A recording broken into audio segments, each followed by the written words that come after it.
Ok, estou observando o chat também. E então, bom dia a todos novamente. E nós vamos falar hoje do ciclo de vida do Kimball para o Data Warehouse. Basicamente, a gente vai definir só a terminologia, né, apresentar esse ciclo de vida, porque parte do curso vai ser ligada justamente, né, quer dizer, o curso vai ser ligado em algumas partes desse ciclo de vida, principalmente, né? A gente, por exemplo, provavelmente não vai falar, até vai falar de manutenção dentro do contexto do modelo dimensional, mas vocês vão ver, né? A gente vai comentar aqui o que vai fazer. Então, lembrando, né, que o Kimball trabalha com alguns componentes, né? Então, a gente sempre tem os sistemas fontes, isso aqui é o que a gente tem, né? Não é uma questão, a gente não vai nunca, a gente não vai construir esses sistemas, eles estão disponíveis na empresa. A gente tem a nossa área de data staging, que envolve, né, manipulação de armazenamento de dados, né, envolve processamento, envolve guardar dados que são importantes para você poder fazer essa recuperação de forma contínua, né? Por exemplo, eu posso querer ter um mapa, né, da chave no sistema fonte, né, source system, ligado à minha chave no DW, né?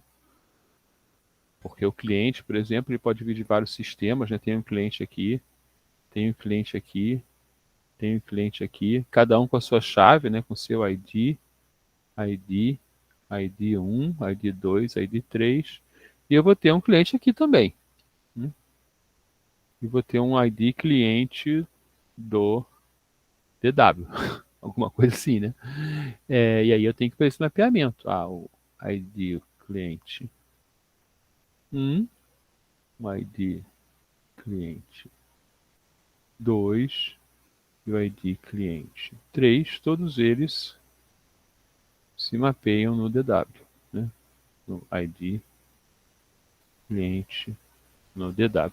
Lembrando que por causa de características do meu sistema, né, eu posso inclusive ter vários ID clientes 3 para o mesmo cliente.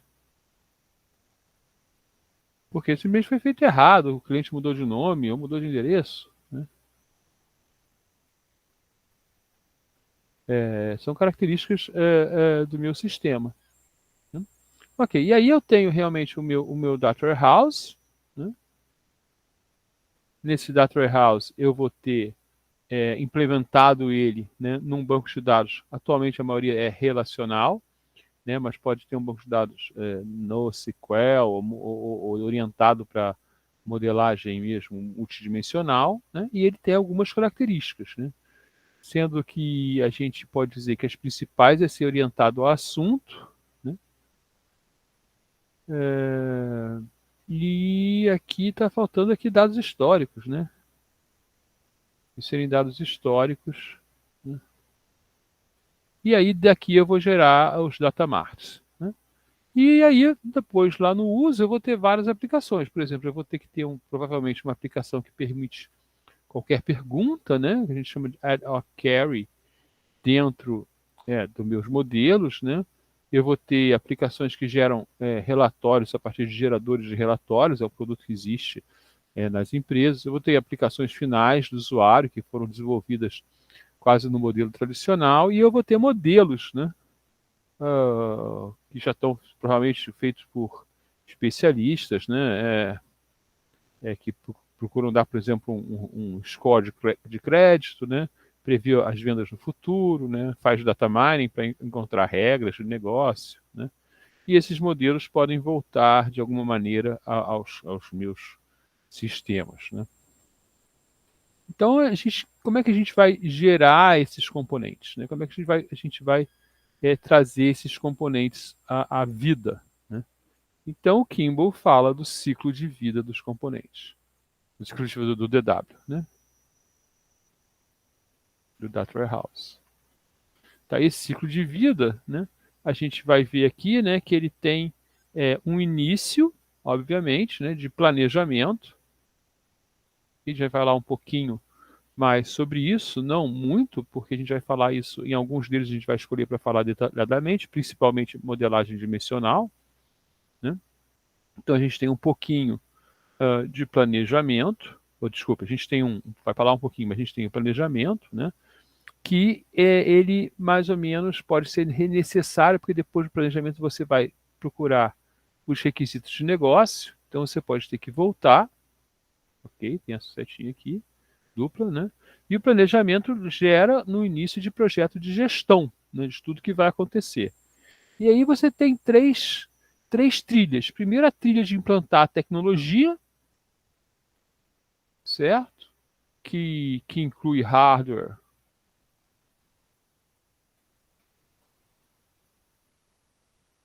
mais software. Né? Você vai procurar hardware capaz de guardar as informações e processar as informações de alguma maneira. E você vai comprar software especializado, né? Então você vai planejar essas necessidades, né? Vai projetar essas necessidades e depois você vai comprar e instalar, certo? Então isso aqui é uma via, né? Essa aqui é a segunda via, que é a via da organização e preparação dos dados, né? Onde você vai fazer a modelagem dimensional e a gente tem foco nisso, né? Inclusive para falar dos problemas que são tratados.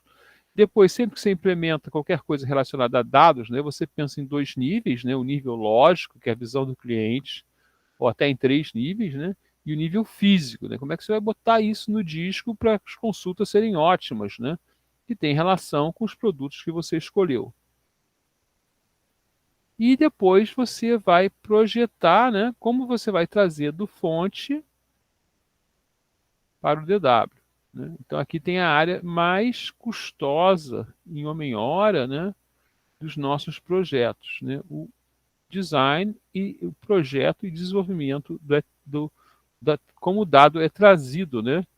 E essa sigla é uma das siglas mais conhecidas aí na informática hoje em dia, né? ETL, extração, transformação e carga. Extraction, Transformation and Load. E isso aqui é a nossa trilha de dados. E a gente tem uma trilha de aplicação, onde a gente vai projetar as aplicações necessárias em vários níveis, né? E vai desenvolver essas aplicações uh, em vários níveis também. Então, quando você conseguiu instalar o produto, preparar o ETL, ou seja, trazer os dados para o DW, né? E tem a aplicação funcionando, então você pode fazer a implantação, né? E essa implantação vai levar a uma situação futura de manutenção ou crescimento. Né? Então, esse aqui é o desenho do Kimball para isso. E mais tarde no curso a gente vai aprender outra anotação, que inclusive eu não vou usar como exemplo agora, mas existem outras anotações mais adequadas para mostrar. Isso aqui é um processo, né? Então a gente, por exemplo, pode mostrar essa anotação, para quem conhece, num diagrama de atividade em UML. Né? E aí você tem esse diagrama aqui ocorrendo, né? Aqui você tem paralelismo. Né? Aqui você tem opção, né? É um if, né? Isso aqui é um if. Né? Se acabou o programa, acabou. Se não, novo ciclo, eu vou voltar para cá. Então, esse é um programa em ciclos, onde o Data Warehouse vai crescendo ao longo do tempo. Né? E você, claro que você, por exemplo, pode em um ciclo, né, não fazer um pedaço desse ciclo. Ok? Você simplesmente vai desenvolver, não tem que desenvolver nada, não tem que fazer projeto físico, não tem que projetar, nem desenvolver o ETL. Tá? Você simplesmente vai fazer uma aplicação. E, e aqui também está separado, né?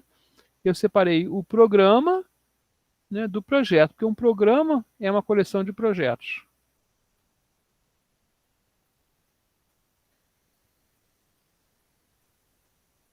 Tudo bem? Vocês estão me acompanhando aí? Dá um ping aí para mim. Estamos acompanhando sim. Ok, obrigado. Então, isso aqui, né? Eu falei programa ou projeto, por quê? Porque o programa é um somatório, ou a união, né? Que vai desenvolver, né? Geralmente no programa você tem, para criar um programa, né? Você tem vários projetos. Você tem lá o projeto 1, candidatos, né? O projeto 2,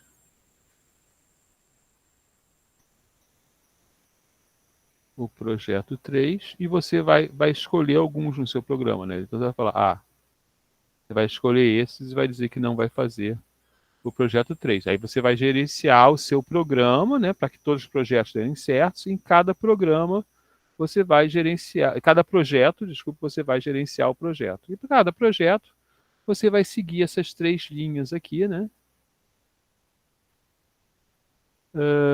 Com cuidado para poder chegar lá, né, no final e poder implantar o seu DW. Então eu contei para vocês a história, né, de uma empresa que um amigo meu trabalhava, onde fizeram isso aqui só.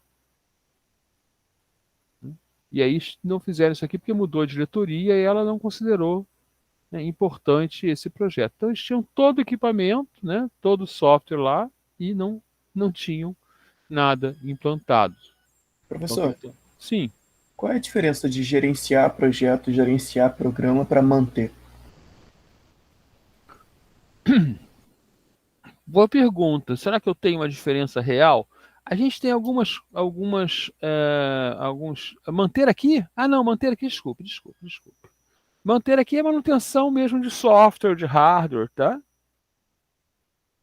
E no caso de gerenciar, seria o quê? Eu acho que eu não entendi o que isso significa. Gerenciar são as funções de gestão. Eu tenho que acompanhar que o projeto está andando, eu tenho que contratar pessoas, separar pessoas, né? Ah, Aqui tá. são as funções de Agora gestão, ficou claro. ok? Agora ficou claro. Obrigado. Ok.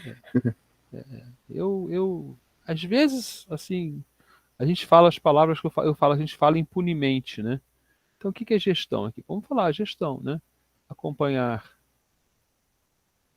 acompanhar ou monitorar o andamento, né? Contratar e despedir. Óbvio, a gente pode falar só contratar, mas na verdade é contratar e despedir pessoas, né? É, é,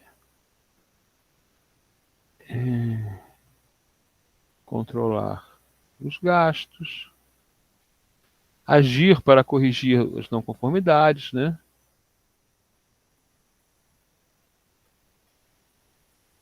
Então as várias, isso aqui é corrigir e adaptar as entregas, né? E aqui é colocar as entregas para funcionar, né?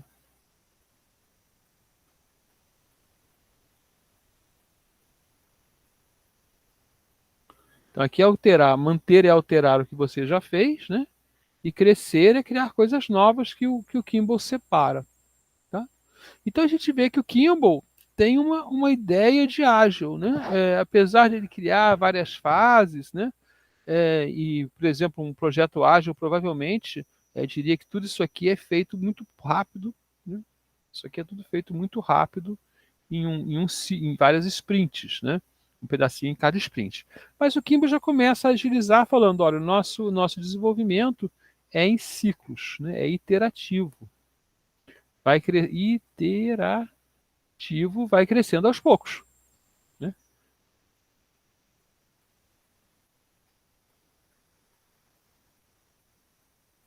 De DM em DM, de data mart em data mart, tá? Eu acho, essa é a grande vantagem, né, do sistema desse jeito em relação ao imã. E eu acho isso, né? Eu acho isso, tá? Aqui é outro modelo também que a gente. Eu acho que a gente não vai discutir esse modelo. Esse modelo está saindo de linha. O modelo que está apresentando agora é o BPMN, mas a gente vai mostrar isso aí como exemplo quando falar de BPMN, né? Onde você tem essas mesmas coisas acontecendo, descrito de uma maneira bem informal. Então, isso aqui tem um significado claro, né? De quando as coisas são feitas, né, e está copiando lá um modelo original. Tá? Então a gente tem essas fases aqui, ok? E o Imon, desculpe, o Kimball, o que ele vai fazer? Ele vai discutir essas fases no livro. Tá? Se você pegar no livro, ele vai falando pedacinho por pedacinho o que você tem que fazer. Então eu vou dar um resumo agora de cada uma dessas fases né? E aí vocês podem perguntar à vontade, porque pode ser que eu tenha feito também essa ideia de falar uma coisa que vocês não estão habituados com o termo. Tá? Então vamos lá. Primeiro, separação, novamente, né? Deixar bem claro o que é um projeto, o que é um programa, né? É, e no caso aqui, né, a ideia é a seguinte: o programa tem vários projetos, né? Os projetos podem ser tanto em paralelo, né, P1, P2, P3, quando podem ser sequenciais. P4, P5, P6. Então aqui nós temos a lista de projetos, né? Então os nossos projetos são P1, P2, P3, P4, P5, P6, P7. Né? Então esse aqui é o nosso programa. E aqui os nossos projetos. Isso aqui, né, tem que ser, por exemplo, priorizado. Né? Calculado o ROI.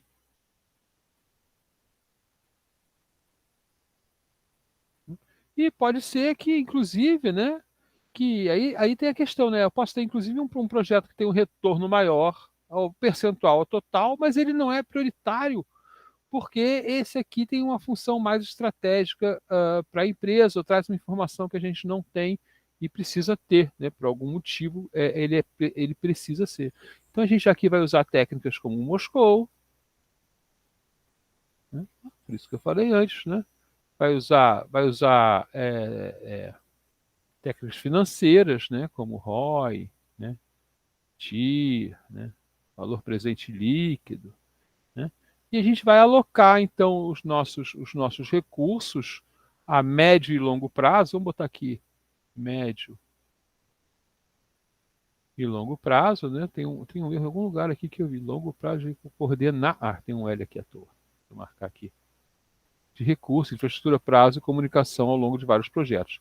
Né? A gente já viu alguma dessas coisas, né? A gente já viu, na verdade não viu nada, eu acho, né? Mas a gente vai falar depois de partes interessadas e comunicação. Inclusive a gente vai, quando acabar esse ciclo do Data Warehouse, né? Que a gente vai acabar esse ciclo do Data Warehouse na modelagem dimensional, aí a gente vai falar é, do projeto. Né? E um projeto é uma interação. Opa, aqui. Iteração, não interação. Né? É um ciclo. Né? E aqui, por exemplo, pode ser uma sprint, né? Mais modernamente, vamos dizer assim. Né? Pode ser uma sprint do Scrum. Pode ser um ciclo de qualquer ágil. Né? E aí você vai, e o projeto tem início e tem fim. O programa devia ter início e fim também, tá?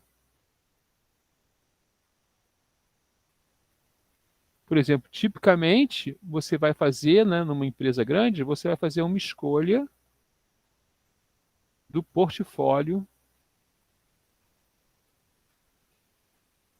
de projetos para um prazo médio ou longo, tá? Tipo, de 1 a 5 anos. Né? E aí você vai, todo ano, você vai atualizando. Né? Não é que você vai fazer isso aqui de 1 a 5 anos, não. Você vai no ano 1, projetar até o 5, no ano 2, projetar até o 6, né? Do ano 3. Por que isso? Né?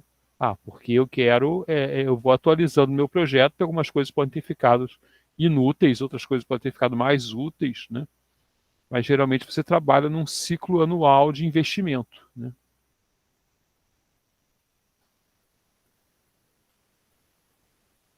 Onde você faz apostas de curto, médio e longo prazo. Tá? Então, assim que uma empresa vai funcionando. Isso é muito feito, né? Isso é uma coisa que você vê acontecendo nas empresas, por exemplo, de outubro, né, a dezembro, por exemplo. Né? Inclusive, se você quer fazer um projeto como empresa, né, essa é a época do ano que a verba para o ano que vem é alocada. Então você vai discutir, por exemplo, em setembro, para convencer as pessoas a colocar, né, um projeto de data warehouse na fase de planejamento. E aqui, quando é isso, depende um pouco do tamanho da empresa, né? Porque depende dos níveis de aprovação, né? Algumas empresas vão aprovando as coisas, né, mais dentro de um processo, outras fazem uma grande reunião de aprovação do plano, né? Mas as coisas vão sendo combinadas, na verdade, dentro da empresa, né? Ninguém vai apresentar um projeto que provavelmente não vai ser aceito. Então, os projetos são pensados tanto de cima para baixo, né, nas orientações que a empresa dá mais cedo, né? Olha, ano que vem nós vamos focar nisso, nisso, nisso, né? Como de baixo para cima vão construindo com dados, né, no nível de gestão, mas de baixo para cima, as bases para tomada de decisão. Aí um dia se bate o martelo e fala, ó, esse é o nosso plano, né, para o ano que vem, que provavelmente durante o ano que vem vai sofrer adaptações, né, principalmente agitadas pelo mercado, né, e pelo sucesso ou insucesso de algumas ações do seu plano. Então, no planejamento do projeto, a gente tem que dizer o quê? Ó? Definição e escopo do projeto. Né? Então, escopo é uma palavra que a gente vai usar muito. Né? Não sei se vocês já ouviram ou se todos já ouviram. Né? Então, escopo, né, basicamente diz o que está dentro do projeto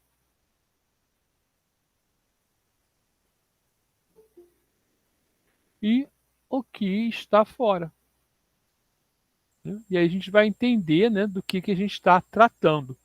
Existem várias maneiras de definir o escopo, ok? Essas maneiras podem ser mais ou menos detalhadas, né? Inclusive, novamente, né, se eu tenho um plano de curto prazo, vamos dizer aqui, né, até 6 meses, vamos dizer, né, e a gente vai ter um plano lá de longo prazo, que poderia inclusive ser até 10 anos, mas não vou nem botar 10 anos aqui, vou botar 5. Né, e aqui você tem 1 ano,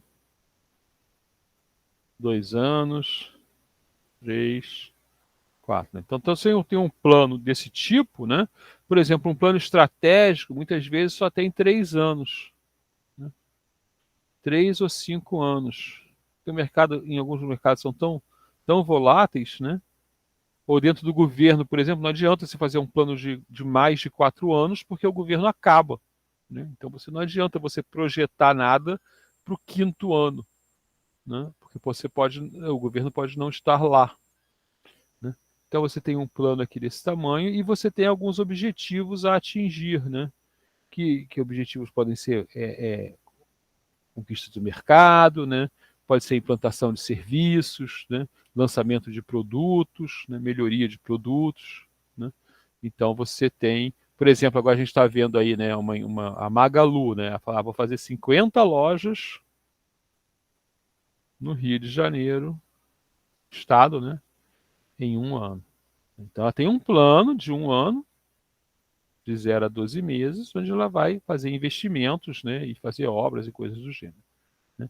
A partir da avaliação dos projetos, né, a gente tem que fazer um estudo de viabilidade, a avaliação da viabilidade. Né? E aqui entra questões de tecnologia, se ela existe, se a gente pode comprar, se a gente tem pessoas para fazer isso na empresa, né? Os riscos envolvidos, né? Os custos envolvidos. Né?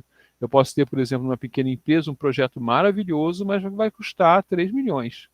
Aí ele não é viável financeiramente.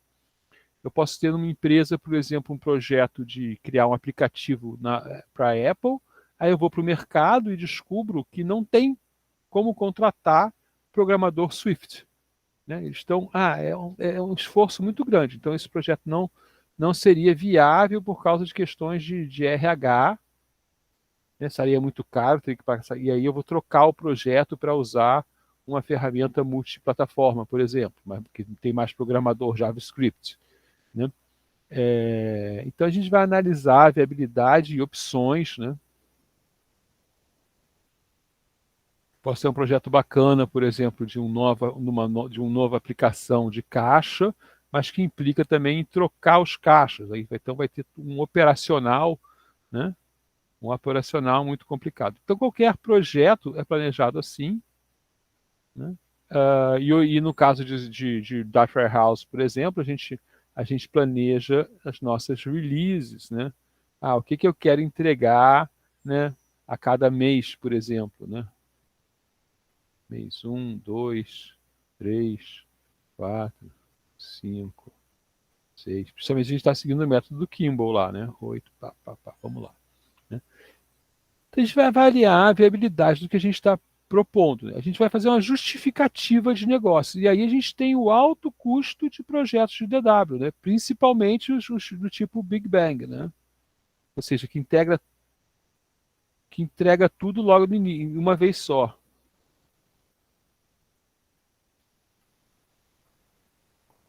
Né? E aí a gente vai, ok, já que que eu tenho uma justificativa de negócio no meu projeto, né, eu vou alocar as tarefas e os recursos, né, planejar, olha, no mês tal, né, eu vou fazer isso, né, no dia tal, né, sprint 1, vou fazer isso, né, vou fazer aqui o meu backlog, né, eu vou dizer que preciso de funcionários do tipo tal, né, vou dizer o que pode ser paralelo, o que tem que ser sequencial, né, e vou fazer meu planejamento. Então a gente pode olhar algumas coisas daqui. A gente pode, por exemplo, falar de Gantt chart, né, que é uma coisa, eu nunca sei escrever, eu nunca sei se é assim, se é assim, ou se é assim. Depois a gente olha, né? As cartas de Gantt que a gente pode olhar, né? E isso aqui tudo é dependente do quê? De requisitos de negócio, né? Então a gente sempre vai trabalhar negócio gerando sistema. Tá? Isso é uma diferença, talvez, do que vocês vejam em outros lugares, né? Porque outros cursos, porque em muitos cursos, que principalmente na computação, a gente está olhando a computação, né? Então a gente tem um problema de computação que a gente tem que resolver. Né? Num curso de sistemas de informação, num curso de data warehouse, né? A gente tem que detectar o problema do negócio. Né? Isso, obrigado, Felipe. Né? Então é Gantt. É mesmo, né? É só digitar no Google que ele conserta. A gente de vez em quando esquece dessas facilidades. Então, o planejamento de projeto, ele é algo bastante complexo, o conhecimento que você precisa ter para fazer isso, né?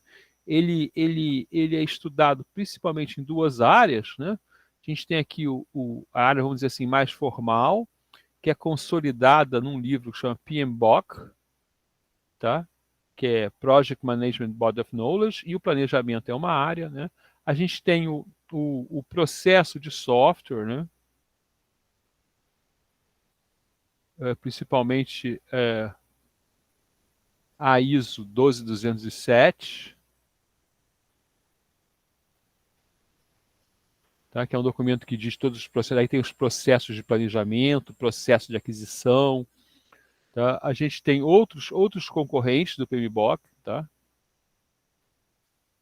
E aí você tem toda essa área de Lean, de ágil, né? Que vai trazer também uma nova visão. Inclusive, agora nós temos um PMBOK ágil. Tá? Então, aqui tem muito material e a gente vai ver um material resumido aqui numa próxima fase do curso, né? E pode ver uma ou outra coisa, se vocês perguntarem assim, a gente pode trabalhar. Bom, havendo planejamento, né, a gente tem os requisitos de negócio. E aqui a gente tem um loop entre essas duas fases. Né? Então, entre planejar e levantar requisitos de negócio, né, a gente tem um loop. Tá? E esse loop vem do fato que para levantar requisitos de negócio, eu tenho que ter algum planejamento. E para planejar, eu tenho que conhecer alguns requisitos de negócio. Né? Então é uma espécie de vamos trocando bola. Né? Eu penso, eu tenho um problema, então vou planejar o que é, como descobrir, né, realmente qual é o problema. Né? E agora eu sei realmente qual é o problema, então eu posso planejar, né? E aí a gente tem algumas coisas ligadas a isso. Tá? Na verdade, tudo isso é fruto, né, de um trabalho da década de 1920, tá? E depois que foi reescrito ou reapresentado, voltou à tona na década de 50, que é o ciclo PDCA, tá? Que é o ciclo de Deming, também falado, né? E que depois disso aqui influenciou muito a área de qualidade, a área de gestão, e tem outros ciclos derivados disso, né? Tem o DMAI, que tem, acho que é A3, é A3 ou 3A, né? E tem outros ciclos que vieram disso aqui, né? Essas coisas que o pessoal que faz, já teve ouvido falar de Six Sigma, né? O cara é faixa branca, faixa amarela, faixa verde, faixa preta, né? É, e a gente tem várias coisas desse nível. Então, a definição de requisitos de negócio, obviamente, é o segredo do sucesso do projeto de DW. Né? Por quê? Né? Bom, o DW, né, ele vai atender uma necessidade de informação.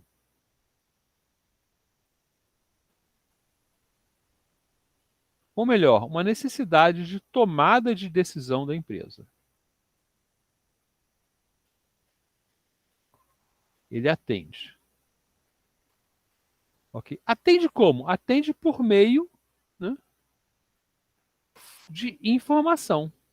Né?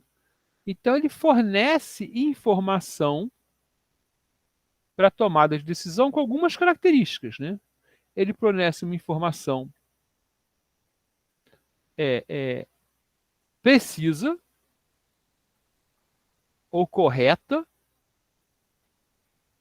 né? Porque a gente limpa, né? Tem um processo de limpeza dos dados. Né? Ele fornece uma informação histórica, tá? E ele fornece uma informação organizada não só para o entendimento, né, no modelo dimensional,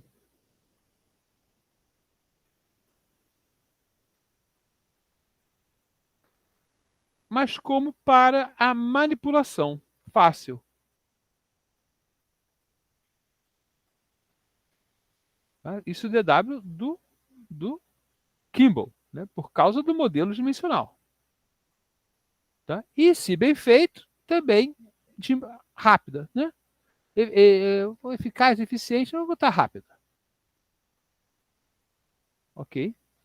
Agora, para quê? Para necessidade de tomada de decisões. Então, né, você precisa tomar decisões adequadas para o negócio. Tá? E tendo boas decisões, né, suportando decisões importantes, você consegue o quê? Você consegue um bom patrocinador. Tá? E o patrocinador é um dos 4 fatores mais importantes. Ele é o primeiro, na verdade, é o primeiro. Depende da pesquisa. Então, vou voltar aqui e voltar. Um dos 4 fatores críticos de sucesso top, né? Um dos 4 top fatores de sucesso de projetos de software. Que nós somos. Né? Que Software House é. Né? Então ele tem outra característica, né? Porque nos requisitos tradicionais, o que a gente faz, né? É basicamente ver, para operar, o que eu preciso? Né? Geralmente, quando a gente vai fazer sistemas de informação, a gente vai fazer sistemas de informação que a gente chama de OLTP, né? Que tem uma lógica que você precisa fazer coisas, então, para fazer coisas, você gera os dados. Né? Fazer exige dados. Né? No OLAP, né? Ou no DW, ou no BI, né? Os dados estão lá.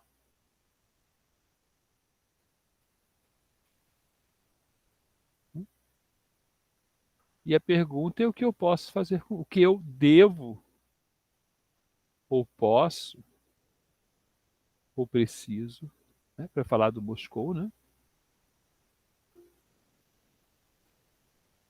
fazer com eles.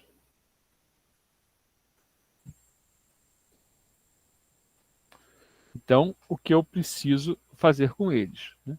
Então, esses requisitos de negócios, eles têm que ser transformados em considerações que eu vou fazer no projeto. Ok?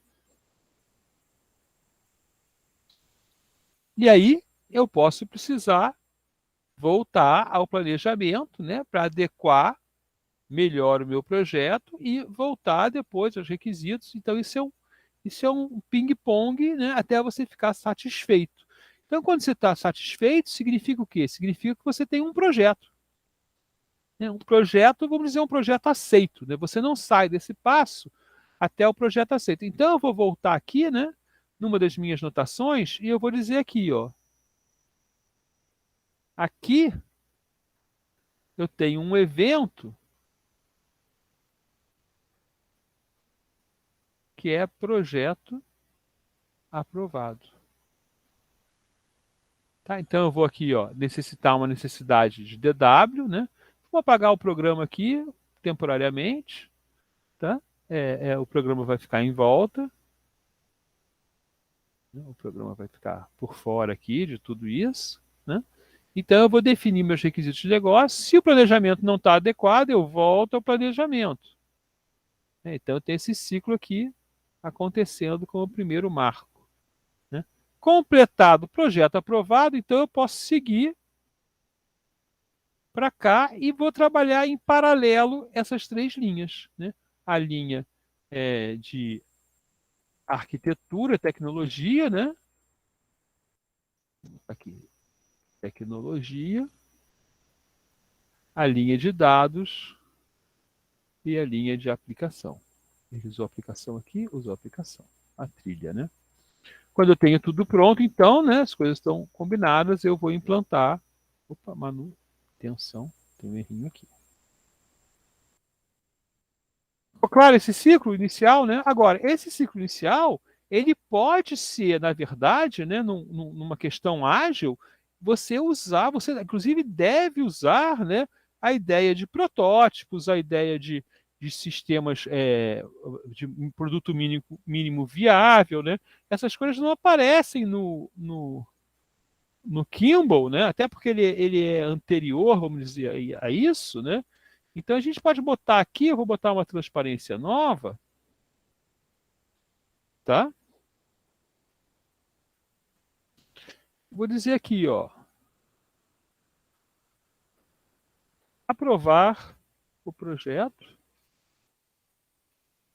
tá? E vou deixar essa aqui vazia para a gente por enquanto, para, né? Então aqui, por ciclos de planejamento e levantamento de requisitos, o projeto é aprovado para entrar na fase de execução, ok? A gente pode dividir que aqui a gente teria três grandes fases, né? Teria aqui planejar e elicitar, que é a palavra que a gente usa, né, para investigar os requisitos, e produzir. Se vocês olharem para cá, né, a gente tem aqui, vamos voltar aqui, né, ao desenho, inclusive, do Kimball, que até está menos desenhado, assim, menos ocupado, né? A gente vê aqui o quê? A gente vê, deixa eu fazer uma cópia dele para a gente. Uma cópia assim, essas coisas todas. Vou fazer uma cópia desse aqui. Não, vou fazer esse aqui, que as caixinhas são mais fáceis de entender para quem não viu nada.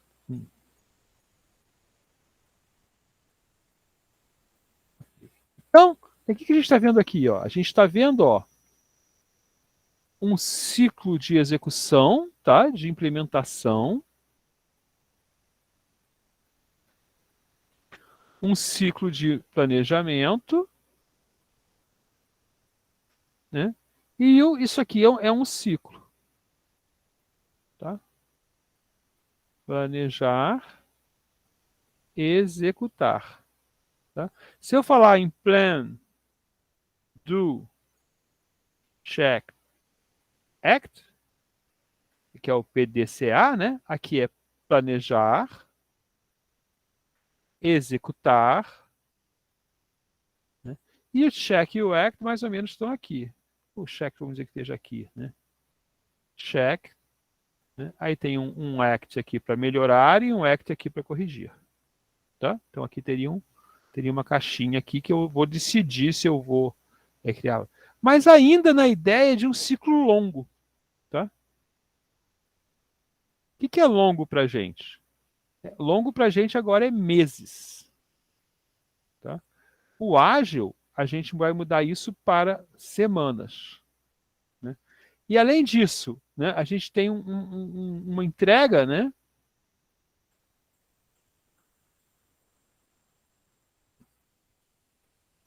Uma entrega tarde. E no ágil a gente vai acelerar mais a entrega.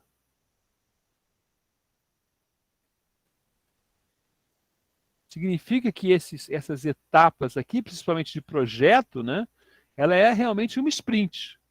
Tá? Então, eu vou fazer uma sprint. Né, e provavelmente a sprint ela vai ser basicamente. Deixa eu pegar aqui, né? Vou fazer até outra transparência. O que a sprint vai ser normalmente? Né? A sprint vai tratar, centralmente falando, né, disso aqui.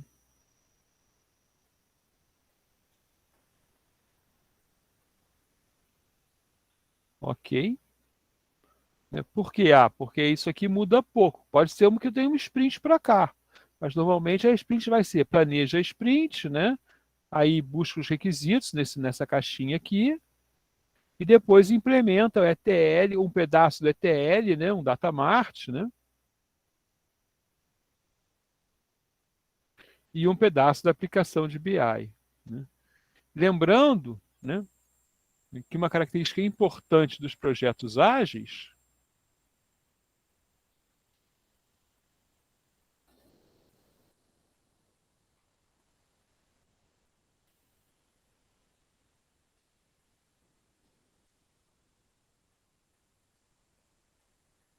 lembrando que uma característica importante dos projetos ágeis é que, enquanto nos projetos tradicionais, né, a gente vai fazer camada 1, camada 2, camada 3.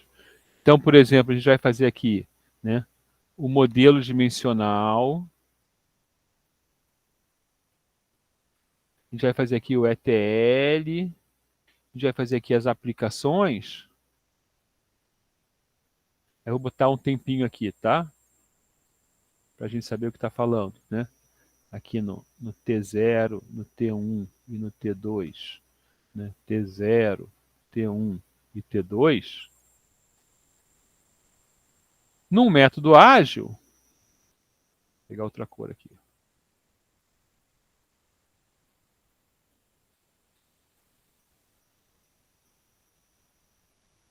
A gente vai fazer, né, um pedaço do dimensional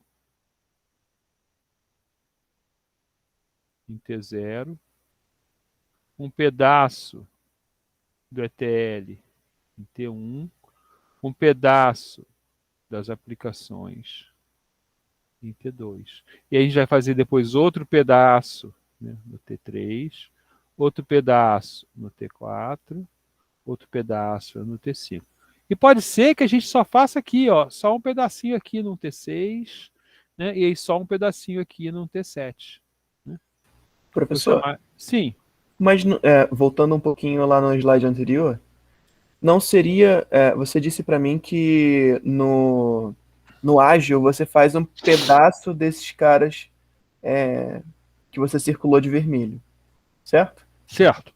Normalmente. Mas você tem que fazer todos eles, um pedacinho de cada um, para você considerar isso um entregável, né? Sim, mas só que o seu entregável a partir de um ciclo mais avançado, você não precisa fazer todos, tá? Uhum, Porque se eu já tenho todos os dados, por exemplo, eu não preciso fazer um novo ETL, porque já está lá no meu database, eu só vou melhorar as aplicações, entendi. Entendi, entendeu? entendi. Uhum. Ok, então a gente tem bastante comentário hoje, né? Vou ter que fazer muita transparência nova. É, Ok, então a gente vai ter que ter um negócio aqui, né, em algum momento, que é aprovar o projeto, e eu acho que eu botei lá, né? Eu botei no meu. Pra gente comentar. Ah, botei aqui. Aprovar o projeto. E aí, ok, então a gente agora vai andar, né, ali pela tecnológica, né? Pela trilha de tecnologia.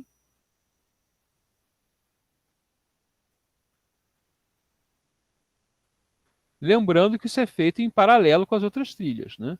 E tem interações, né? Tem interações, porque quando você faz o projeto físico, né, você tem que saber já, né, o problema. Então, essa aqui tem, por exemplo, tem uma dependência aqui, né? O projeto. Vou botar na próxima transparência. Onde você estabelece, então, a sua arquitetura geral, né? Por exemplo, você pode desenhar, pode decidir que vai contratar tudo na nuvem, né? Pode decidir que vai comprar um banco de servidores, né? E aí você novamente atualiza requisitos de negócio, ambiente técnico, né? E direções estratégicas planejadas. E aí você tem efeitos, né? Por exemplo, tem uma pergunta importante, é a seguinte: vamos supor que eu vou ser ágil, né? Escolhi ser ágil. Então, eu vou fazer o meu sistema, né, pedaço a pedaço. Significa o quê? Isso aqui implica que o meu hardware inicial não precisa ser igual ou tão poderoso quanto o final, ok? E aí entram questões importantes, estratégias e técnicas, né? Primeiro, o dinheiro, né? Vale a pena eu comprar ou eu usar máquinas pequenas, né? E para depois comprar mais máquinas, né?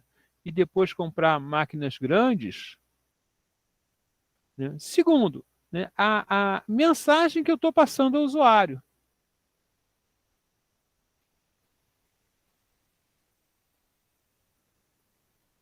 né? Porque pode ser, o meu sistema inicial pode ser meio lento, pode ser baseado em ferramentas mais baratas, né? A gente falou aqui, né, que a gente pode usar essa ferramenta da Microsoft, um de vocês falou que usa, né? Mas eu posso usar o Talend, eu posso usar o Pentaho, né? Eu vou fazer na mão em Python, né? O meu primeiro ETL, né? Porque eu nem tenho gente que sabe usar o Talend em Python, né? Eu vou usar para visualização, né? O Tableau, também vou fazer em Python, né? Porque é uma coisa simples para mostrar para o usuário uma ideia inicial. Vou usar como é que é essa ferramenta da Microsoft, que um de vocês usa, até falou na última aula. Ok, não está aí talvez. Mas eu posso usar o Excel, né? A gente inclusive eu vou tentar aqui trazer coisas que são feitas só em Excel, né? Eu mesmo faço muita coisa em Excel para detectar tendências em alguns dados, né? Então são opções, né, que eu vou gastar, né? E aí existem produtos também, por exemplo, você pode comprar lá uma máquina da. Você precisa de dados, você sabe que vai precisar de dados, né? Então você pode comprar uma máquina da MC2, né? A empresa MC, né? Onde você compra uma máquina cheia de disco rígido, mas você só está pagando pelos discos rígidos que você vai usar agora. né? Então você tem servidores de dados, né? Onde você bota na sua empresa aquele mega servidor e você vai comprando os pacotes de dados que tem lá, né? Ah, ó, eu quero botar mais disco rígido. Então você tem um investimento inicial maior, mas seu custo final por byte, né, é menor. Então, se o projeto for dando certo, você vai ocupando aqui o seu servidor, né? Inclusive, foi um servidor desse, eu acho que deu problema agora, se deve ter ido no jornal, né? No CNPq, né? Porque é um servidor de dados bastante complexo, tem uma controladora, a controladora quebrou, mas você vai comprando. Então, você tem lá, sei lá, não sei lá quantos exabytes, né? Pentabytes, só que você só está usando tanto, então só paga pelo que você usa, né? E aí, investimento por byte, ele é muito barato. Mas o investimento total, né, ele é bem caro e investimento, vamos dizer assim, né, você gasta o dinheiro, assim, sai de um patamar, né, depois você vai gastando de maneira. Se você for comprando esses bytes, né, disquinho a disquinho, né, você no início vai ser mais barato e depois você vai ser bem mais caro, né? Mais ou menos assim que é o trabalho. Então, o projeto de arquitetura envolve, não é um projeto bem complicado, no sentido de decisões técnicas e estratégicas da empresa que têm que ser tomadas e são sempre decisões, né, que têm vantagens e desvantagens, né? Os projetos mais ágeis, né, eles falam, olha, a arquitetura, né, vem com o projeto. Então você vai mudando a sua arquitetura ao longo do projeto pela necessidade, né? E essas coisas sempre funcionam em função do tamanho da empresa, né, da disponibilidade financeira da empresa. Uma empresa pequena não tem como pagar essa máquina, né? Essa máquina custa, sei lá, US$ 1 milhão, vamos dizer, né? Acho que custa, a do CNPq custa US$ 300 mil, alguma coisa assim. Mas essa máquina custa um dinheirão que a empresa pequena não tem como pagar. Então o que ela faz? Ah, eu posso comprar um servidor pequenininho, né? Tem umas caixinhas de terabytes, né? Que você pode ter em casa, né? Ah, o que você tem aqui? Ah, você tem nessa caixinha é, uma caixinha RAID 0, né? Com 4 terabytes disponíveis. Na verdade, tem, como é RAID 0, tem 8, né? Tem 4 disquinhos de 2, né? Você compra essa caixinha aqui, né? Um da servidor de dados você pode ter em casa, pode ter numa pequena empresa, né? Ou você vai botar na nuvem, né? E aqui tem a vantagem que você não tem que fazer backup, não vai perder nada, né? Pelo menos teoricamente, né? E tem um custo, aqui tem um custo inicial alto, né? Inicial alto. Aqui tem o custo inicial baixo. E aqui tem o custo inicial zero. Mas aqui tem manutenção, né? Isso aqui tem manutenção. E aqui tem o custo inicial zero, mas tem um custo de manutenção mensal, né? Manutenção. E aqui isso aqui é elástico, né? Ou seja, quanto mais você usa, você pode pegar à vontade. Aqui tem uma elasticidade, elasticidade, e aqui não tem elasticidade. Você tem aquilo, se qualquer coisa você vai comprar elasticidade. Se você precisar de mais, você tem que comprar outro, né? Instalar, e aí você não sabe se vai poder particionar as coisas, vai fazer conjunto, né? Então esse é um modelo com baixa elasticidade.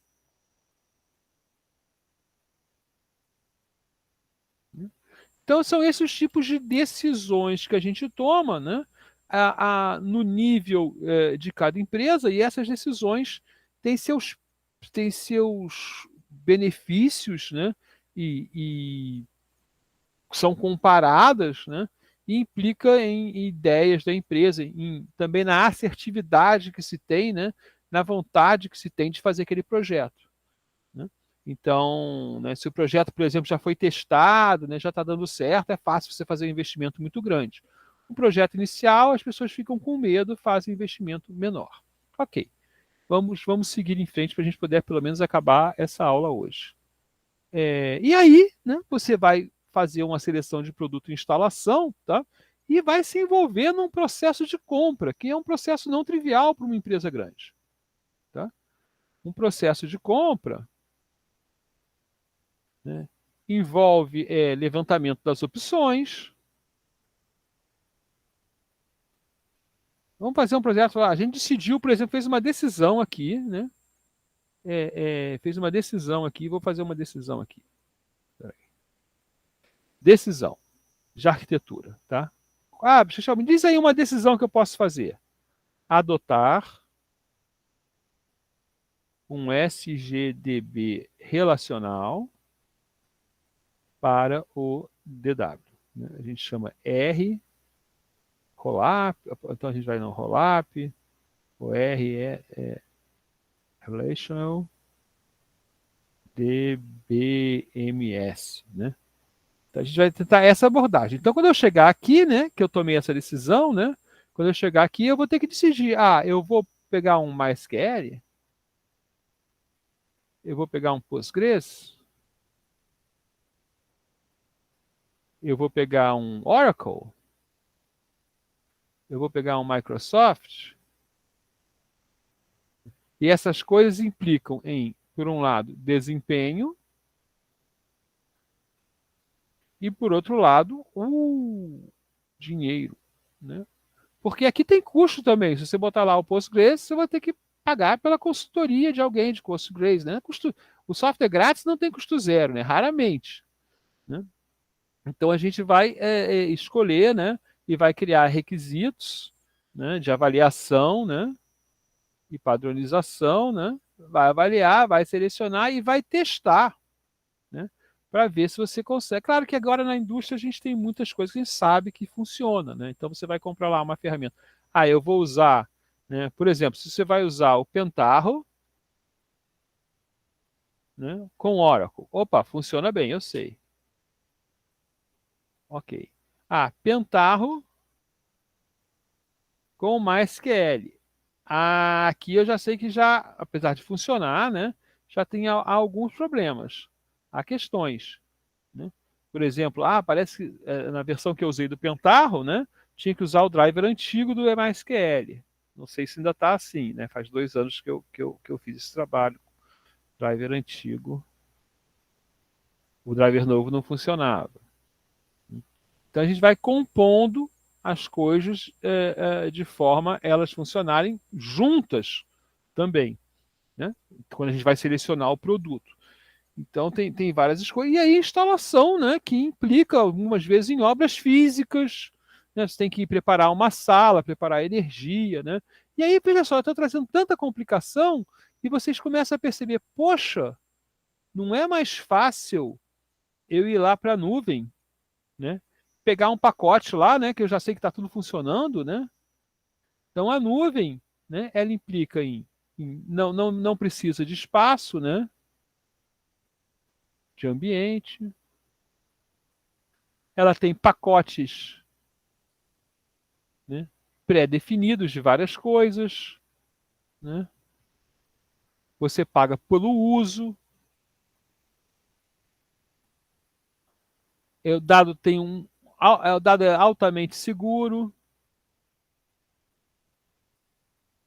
né, contra perdas, né?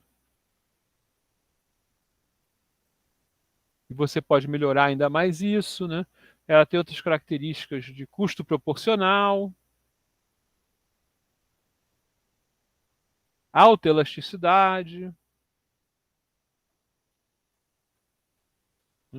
Então, por que todo mundo não usa uma nuvem?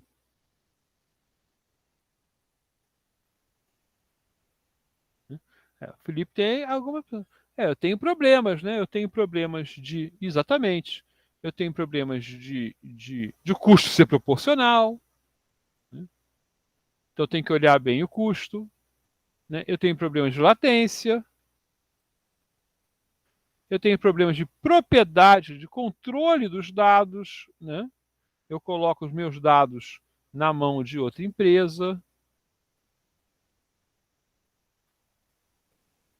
Né? Eu mudo, né, a questão da disponibilidade, né, para a internet, né? Disponibilidade da internet. Pode ser que meu serviço de internet, por exemplo, não seja muito bom, né? Disponibilidade da internet, né? Então, eu tenho várias outras questões, né? Exatamente, questões. Mas a gente tem incríveis vantagens, né? para vários tipos de empresa de colocar na nuvem, né? E tem questões financeiras também, né? Porque olha só, quando eu compro o computador, ele é capital. Tá? Então ele entra numa conta lá no meu setor financeiro, no meu setor contábil. Quando eu alugo um computador, ele é custo operacional.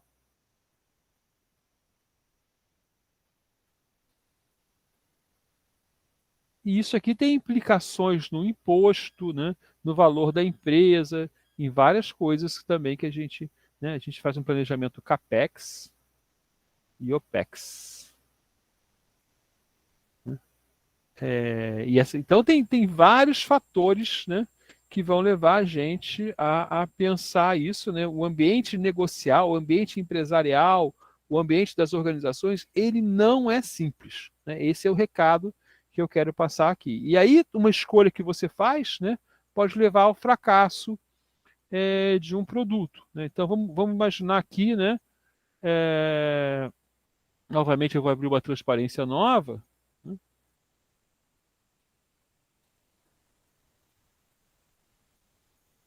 Estou olhando aqui o relógio.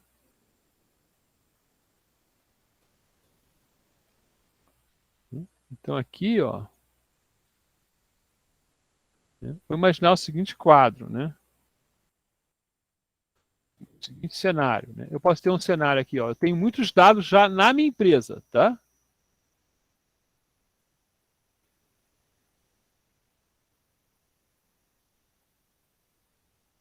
E esses são sistemas legados que não estão na nuvem.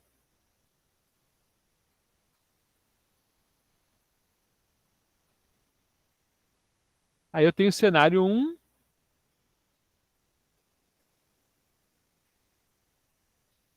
cenário 2. DW na empresa, né? Aí eu tenho aqui meu softwarezinho, meu softwarezinho, TL, DW na empresa, né?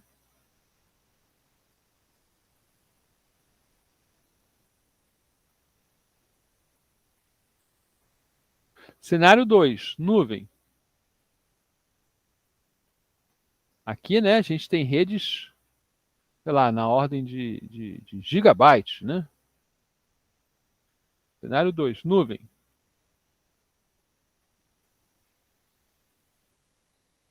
Lento. Qual é a ordem aqui? Ah, sei lá, é no máximo 1 megabyte, né? E depende do provedor.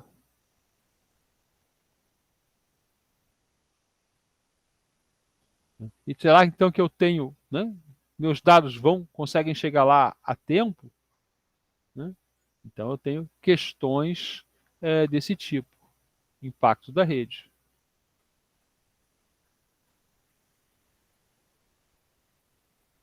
Né?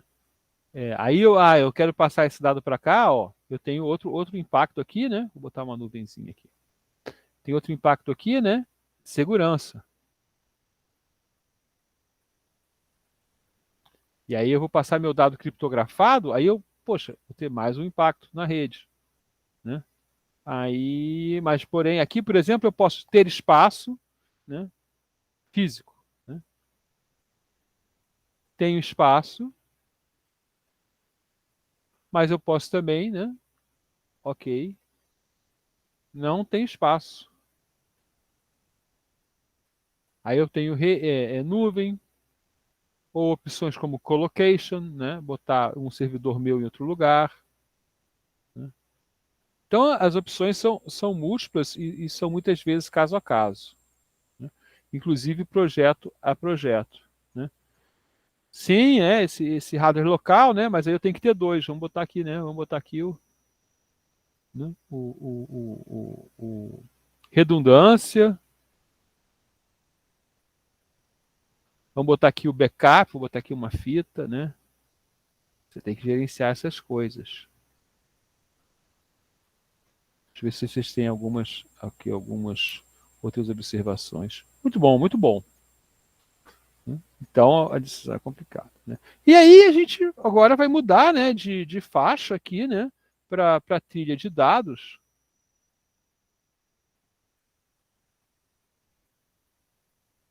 Né?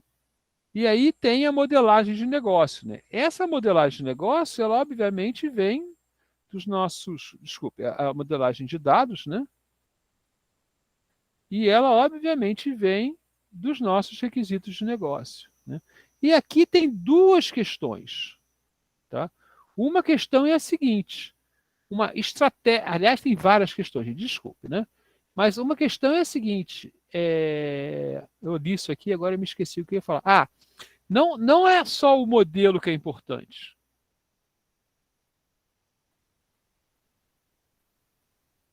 Dimensional, ele é importante, mas como eu chego ao modelo?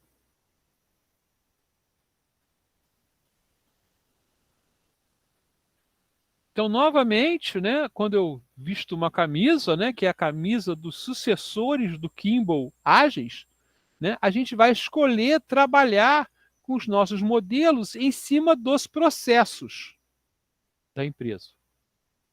Ok?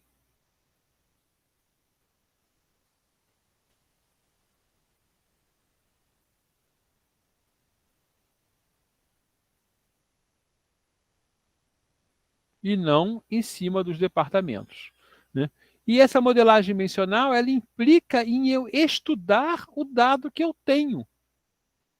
Né? Então, eu tenho que analisar o dado dos sistemas operacionais, né? E eu tenho, então, que fazer o meu modelo dimensional, que é uma estrelinha normalmente. Né? É uma tabela com várias, apontada por várias tabelas.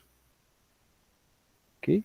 Mas então é muito importante aqui esse conhecimento dos sistemas operacionais para eu poder responder de maneira viável as perguntas, e aí está faltando, né?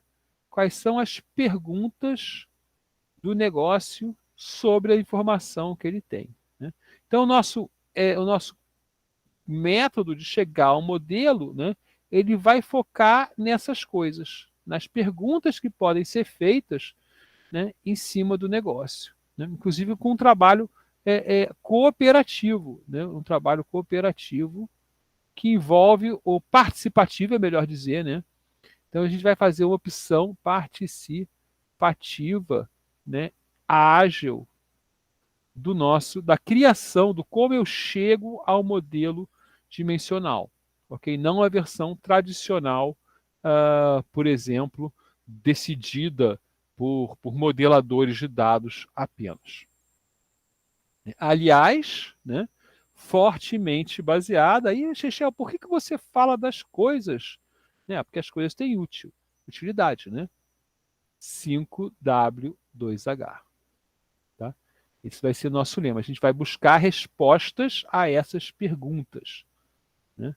Inclusive, eu podia chamar de 5W asterisco 2H asterisco. Porque as perguntas why, where, quem, pode ter várias respostas. Por exemplo, quem vendeu e quem comprou. Tá? E esse método que a gente vai usar, né, chama BEAN. Né? E eu diria, né, que, ousadamente, eu diria que é um método pouco conhecido no Brasil, mas é muito bom, tá? Porque esse livro é um livro difícil de ter acesso. E o cara dá palestras pela Europa, tal, mas é um método muito bom. Feita, né, o nosso modelo inicial da modelagem dimensional, então a gente vai refinar esse modelo, né, para ver quais são os dados realmente que a gente precisa. Né? Então a gente estabelece a tabela fato, né, a granularidade que a gente quer a partir das investigações que a gente faz, quais são as dimensões, os atributos e chaves, né, os caminhos de investigação. Né? Então eu quero produto, fabricante. Né? Então esse é um roll-up. Né? Aqui, quando eu fico mais genérico, né, é um roll-up. Eu enrolo as coisas, né? Quando eu fico mais detalhista, é um drill down.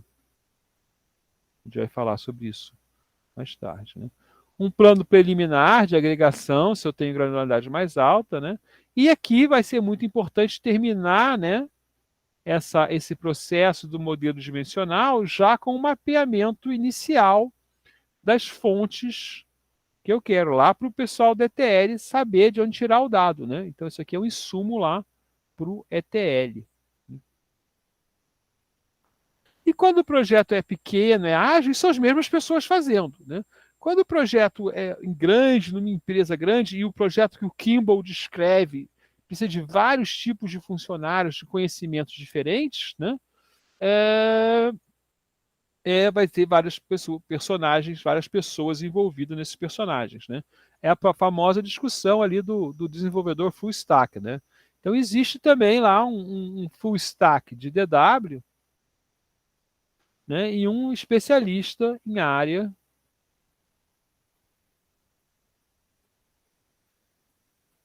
né? E essas pessoas têm desempenho diferente, né? Então no mesmo processo de modelagem dimensional, eu já tenho vários, em cada um desses processos eu tenho vários atores.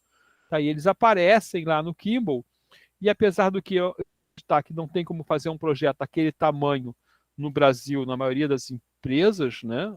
Talvez, cara, só que empresa? Ah, Petrobras tem 60 mil funcionários, mas não é moleza, né? A gente vai seguir em frente. A gente vai trabalhar então com um misto, né, de pessoas que fazem muitas coisas e pessoas que só fazem uma coisa muito bem, né? E esse processo da trilha de dados, então, segue com um projeto físico, né? Aqui é similar a um projeto físico de banco de dados, né? Você vai escolher indexação, né? Inclusive algumas estruturas não devem ser indexadas, né, em bancos de dados colunares, né? Particionamento para alcançar a otimização. Aqui realmente o seu olhar é de desempenho, né? E provavelmente num primeiro ciclo, né?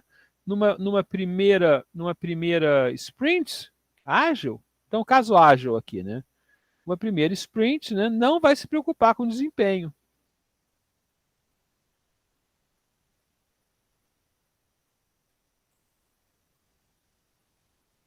Então é possível que numa primeira sprint esse projeto físico ele seja totalmente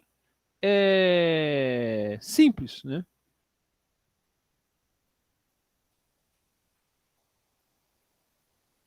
Aí quando se detecta, né? Quando se detecta um problema de desempenho, aí a gente, então vamos lá, né? Adiar o problema de desempenho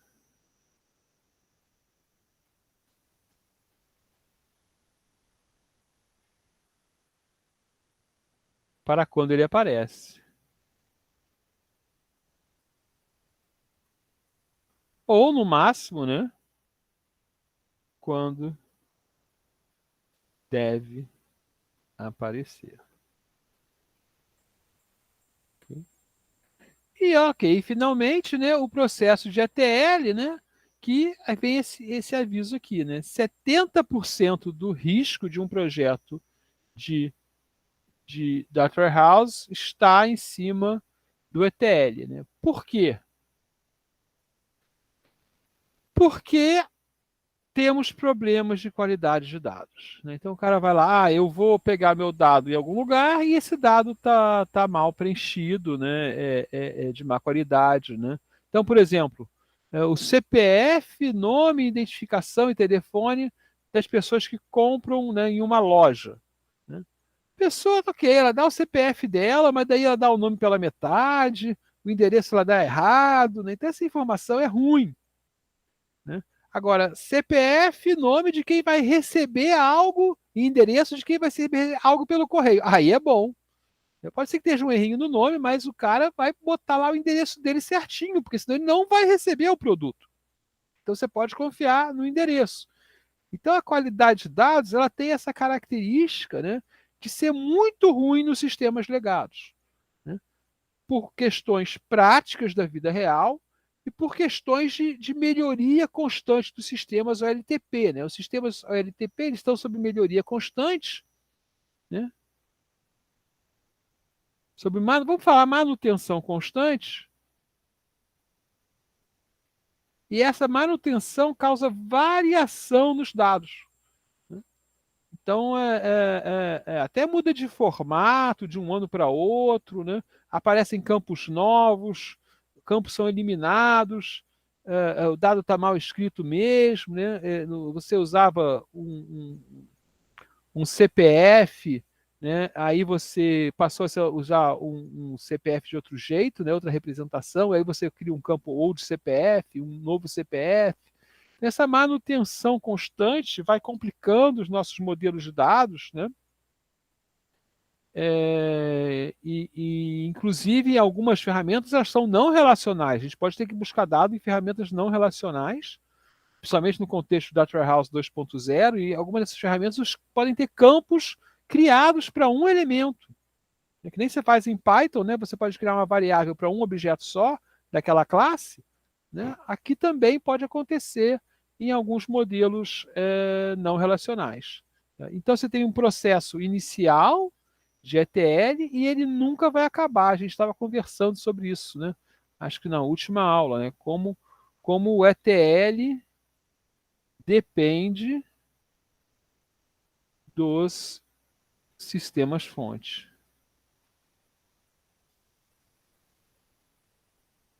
Então, quando o sistema fonte muda, né, você pode avisar ou não avisar, avisado, não avisado. Aqui é detectado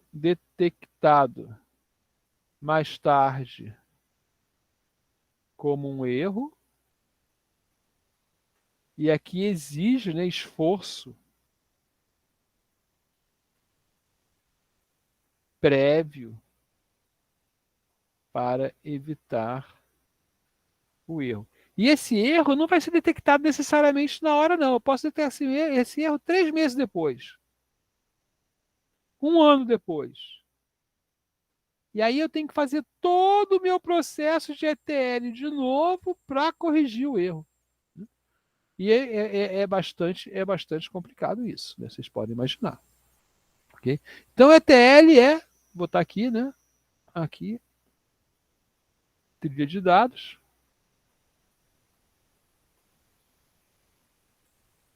Crítico.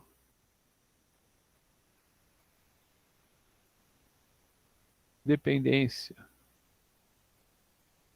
do resto da empresa.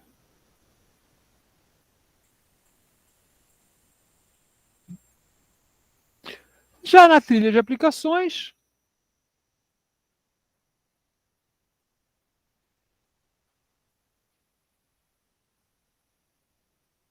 a gente vai trabalhar na parte que não é de consultas ad hoc, né? Ou na parte de suportar de uma maneira mais elegante as ferramentas, né, de consultas ad hoc. Né? Então, uma coisa, por exemplo, que a gente tem feito num projeto atual é fazer um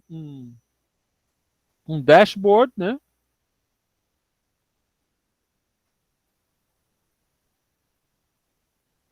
De produtividade.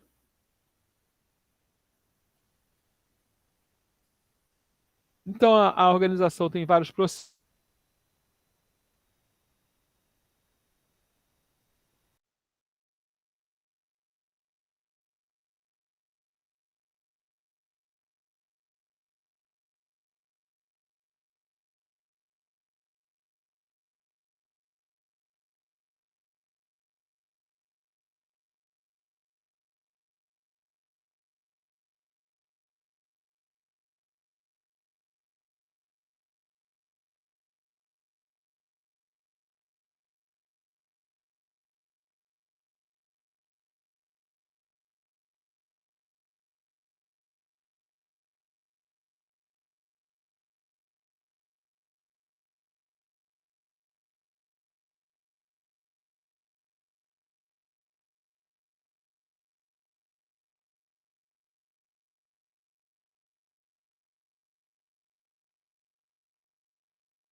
Ok, estou de volta.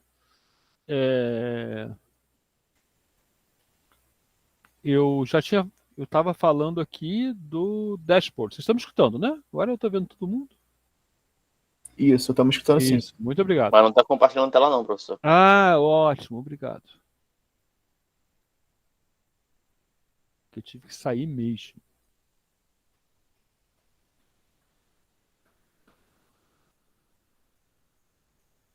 Então, como eu estava dizendo, então, eu acho que vocês pegaram, eu estava falando da trilha de aplicações aqui, né? E falou, olha, então tem no Data Warehouse tem consultas ad hoc, né, que você faz na hora, né? Mas a gente está num projeto que está construindo um dashboard de produtividade da organização. Então tem vários processos onde as coisas podem ser medidas em certos pontos, né? E aí toda sprint a gente combina novos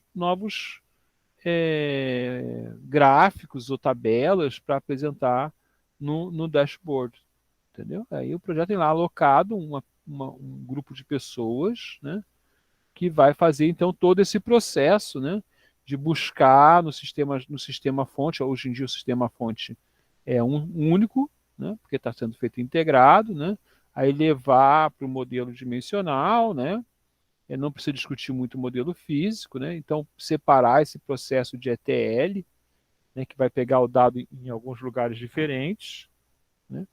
E aí sim a gente coloca, né? E é interessante porque alguns desses processos não são necessariamente da própria organização, né? Sim de organizações que ela trata. Então, vamos supor que a organização 1 aqui, né?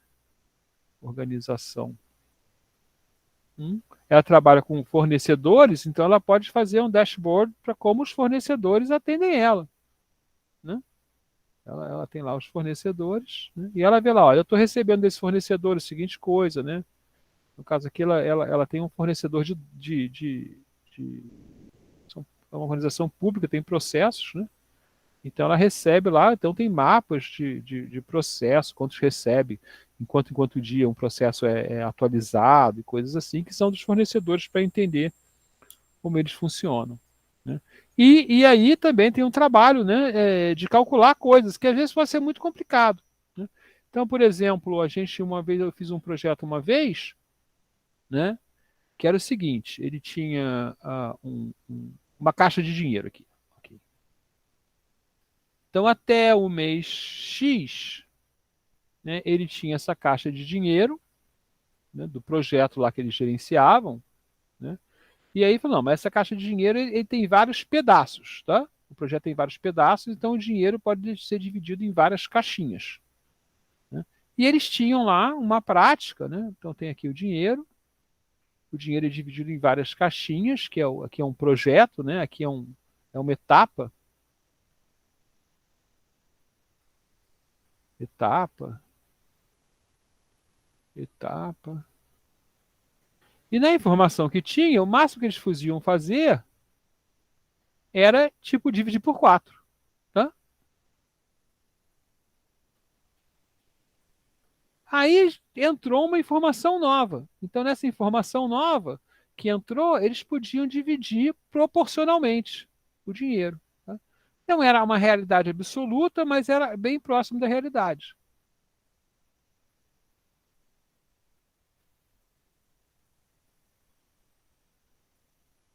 Aqui tem um dinheirão, aqui tem um dinheirinho, aqui tem um dinheiro médio, aqui tem um dinheiro bem pequenininho, né? Então, a fase 2, lá com novos dados, né, entrou um novo sistema fonte. Aqui é a fase 1, uma fonte. Aí a nova fonte permitia, então, a divisão proporcional. Agora, como eu faço essa conta, né? Como essa conta é feita? Ah, vou dividir no tempo, né? E aí tinha alguns conhecimentos, né? Ah, tipo, essa parte do processo é mais ou menos 10%, ou eu vou ver pelos equipamentos gastos, tá? Porque o custo maior desse processo é equipamento, ou equipamento em pessoa. Então, essas coisas exigiram para a gente pensar como fazer essa divisão proporcional do dinheiro em etapas, porque a gente também não tinha essa informação. No futuro, poderia aparecer uma nova fonte né? Que a gente passa a ter acesso, né? Nova fonte 3, onde eu já tenho esse valor, com os valores já divididos. Eu poderia aparecer, né? Ah, mas por que eu não tenho acesso a essa fonte aqui logo no início? Às vezes você não sabe que ela existe na empresa, né? Às vezes ela está de uma maneira desagregada demais, você tem que calcular ela, né? Às vezes você não tem acesso ainda a essa fonte, porque ela pertence a outra pessoa, a outro departamento. Então você vai atendendo o que você pode, né? Então aqui no caso era exatamente isso. Isso aqui já era atendido, né? Isso aqui já era atendido, era o modo atual. Aqui seria o modo futuro. E aqui seria o modo muito futuro, se possível, né? Se a gente conseguisse os acessos, negociasse muita coisa dentro da empresa. Tá? E aí, ok, você tem que desenvolver, né? E com cuidado para dar feedback para as outras áreas, né? E muitas vezes só usando geradores ou softwares configuráveis, né? Então você vai lá, aperta um monte de botão, né? Faz no code, né? No code programming, né? Que é uma coisa bizarra, porque você sempre programa, só que você programa de outro jeito, né? No code ou low code, aplicações low code, né? Eu acabei de publicar agora publicar não, submeter a publicação, né? Um, uma solução low code de análise de equipes barra campeões de LoL. Ixi, eu posso fazer data mining, né? Data analysis em jogos, né? Pode. Né? E aí tem um monte de dados de jogos para você fazer, né? E essas técnicas de previsão de que equipe vai ganhar, né? Você pode até ir lá jogar, né? Apostar num Bet.io da vida, né? Mas também você pode usar depois em outros, a mesma técnica em outros problemas que têm características semelhantes, né? Onde você tem pessoas com capacidades, né? Escolhendo, né? Soluções, né? E essas soluções são montadas. Então, veja só, o problema de LoL, né? É um problema mega interessante, porque fala de pessoas que têm competências não escritas, né? A gente não sabe, elas se refletem na produtividade delas, né? Você tem recursos, que são os campeões, né? Que afetam a produtividade das pessoas, né? Essas coisas se organizam em equipes, né? Então eu tenho essas coisas, eu tenho pessoas, recursos e equipes trabalhando, né? Jogando como se estivessem trabalhando, e eu quero reconhecer os melhores padrões, né? Quais são os padrões de maior produtividade? Então eu posso descrever esse problema matematicamente, inclusive. Ok, né? E aí a gente vai implantar, né? Essas trilhas se encontram, né? E aí inclui coisas como educação do usuário, treinamento, né? E agora eu estou estudando muito essa área de treinamento por causa de jogos educacionais e jogos de treinamento, né? E a gente vê todo um processo. Aqui dentro já tem todo um processo próprio, né? Que eu posso escrever um diagrama desse tipo aqui só para uma coisa que está aqui dentro, né? Só para o treinamento. Para essa caixinha aqui, ó, esse pedacinho aqui, todo um processo próprio, né? Apoio ao usuário, né? Help desk, né? E aí eu entro em áreas que também tem outros processos, né? Vou até mudar de cor aqui para a gente fazer outra caixinha, né? Agora estou até esquecendo o nome do padrão. Deixa eu apagar primeiro aqui, vou escrever de novo.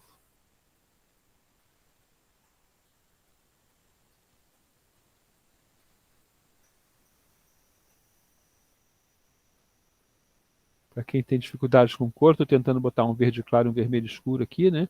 Mas o Help Desk aqui, né, vai ser outro espaço que vai apresentar aqui e aqui, né? E aqui a gente tem outros processos e padrões da indústria, né?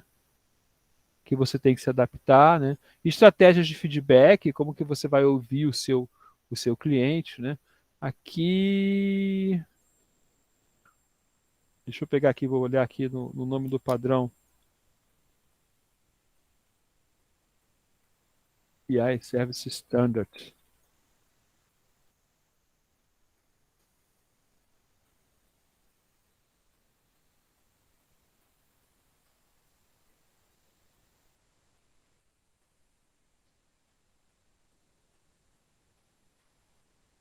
Olhando aqui o nome do padrão.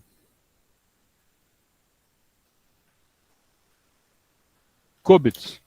Então, um padrão um dos padrões que influencia aí, né? É um padrão COBIT que é enorme, né? COBIT é um dos padrões, né? Eu acho que é o mais amplo, né? Então, aqui dentro do COBIT você tem várias coisas que vão tratar, né? Uma dessas coisas tratadas é o helpdesk, né? COBIT a tradução em português é controle de objetivos de informação e tecnologia relacionada, que é de governança de TI, então diz como você vai manter a integridade dos seus sistemas, né? E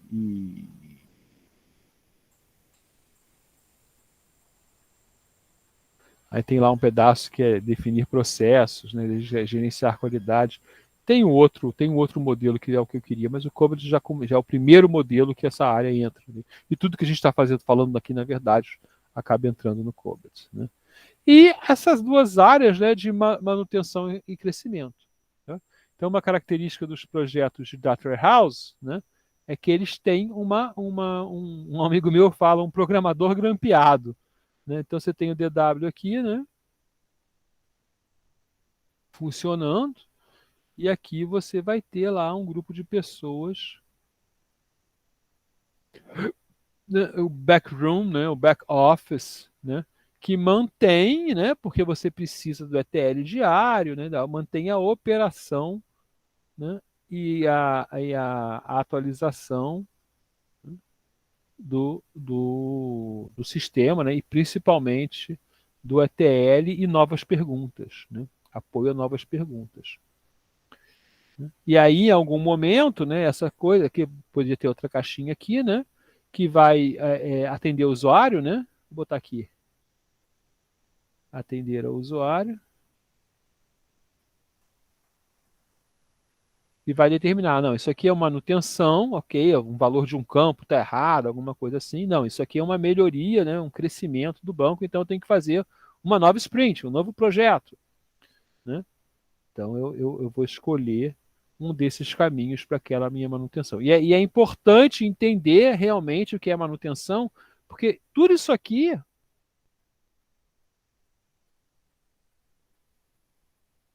isso é uma coisa que é bizarro da manutenção, né? Tudo isso aqui está aqui dentro. Vocês entendem isso? Né? Para fazer a manutenção, eu tenho que planejar, eu tenho que ver qual é o requisito de negócio que ela está cumprindo, eu tenho que ver se eu tenho que fazer uma atualização tecnológica, alguma atualização de dados, alguma atualização da aplicação. Então, a manutenção, a gente fala manutenção e parece que é uma caixinha separada, mas não, ela é um projeto pequeno normalmente, né? Pode até ser um projeto enorme, porque aconteceu um problema muito grande, né? Mas ela, por exemplo, agora eu estou vendo um projeto, né, onde estou acompanhando esse projeto, onde a gente usa uma infraestrutura de bancos de dados e a infraestrutura de bancos de dados não está atendendo. Então, equivalentemente a isso aqui no DW, né, a gente vai um grupo dos que trabalham nesse projeto, né, colegas meus, né, eles vão refazer a arquitetura de bancos de dados. Eles vão trocar o banco, inclusive, né, vão trocar de produto de banco, de maneira que tenha um banco mais flexível para necessidades dessa aplicação, né, e de maior desempenho também, ou pelo menos que possa ser organizado de uma forma de maior desempenho a custos menores. Então eles vão trocar um banco proprietário, né, que tem lá suas características, por um banco open source, né, que tem outras características, mas que ele tem um conhecimento muito grande aqui de como melhorar o desempenho justamente nas questões de desempenho desse banco aqui, né? E aí vai cair o custo total de comprar produto, pagar manutenção, né? Vai facilitar uma forma de gestão que é adequada para os problemas atuais. Desculpe, gente. Isso é spam. E coisas assim. Tá? E, finalmente, por baixo de tudo, né, tem a gestão de projeto, né, que inclui uma quantidade infinita de tarefas, né, do dia a dia, né? RH, andamento, a satisfação, controle da satisfação das partes interessadas, né?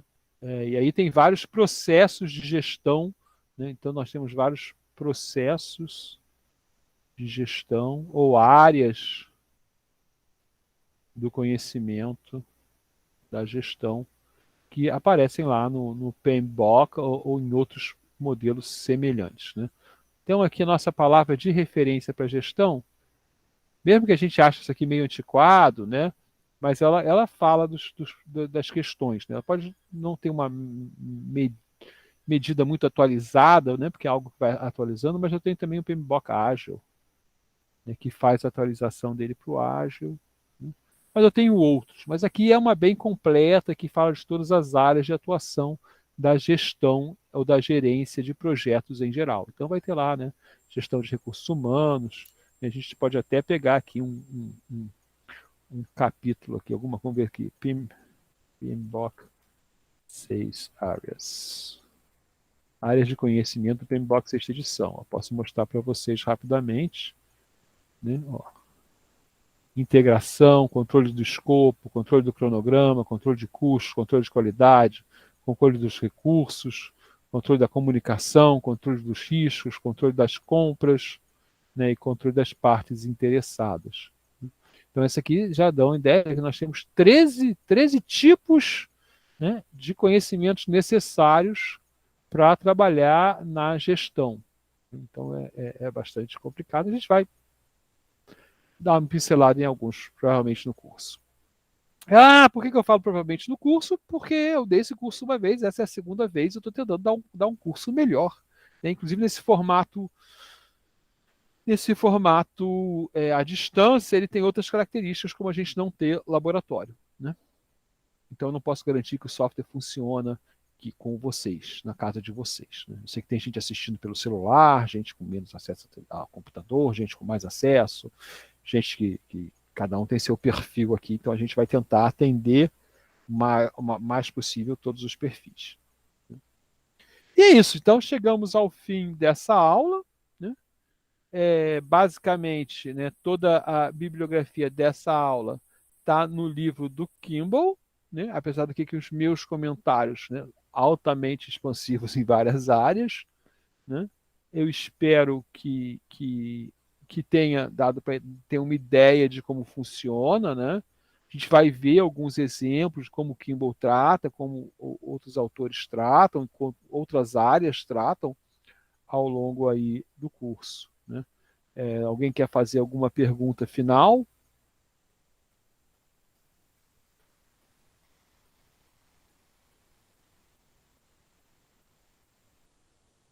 Ninguém quer levantar a mão? Opa, sem mais perguntas. Por mim, tá tranquilo também.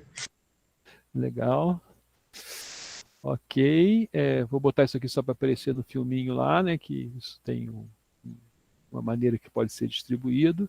Então, hoje, ao longo do dia, provavelmente ao mais tardar amanhã, comecei um filme longo, demora para descer, subir, processar, né? Vai estar disponível o filme para quem perdeu um pedaço, né? Não adianta. Estou falando também para os que não assistiram o filme, mas não adianta muito. Então, eu vou encerrar aqui a gravação.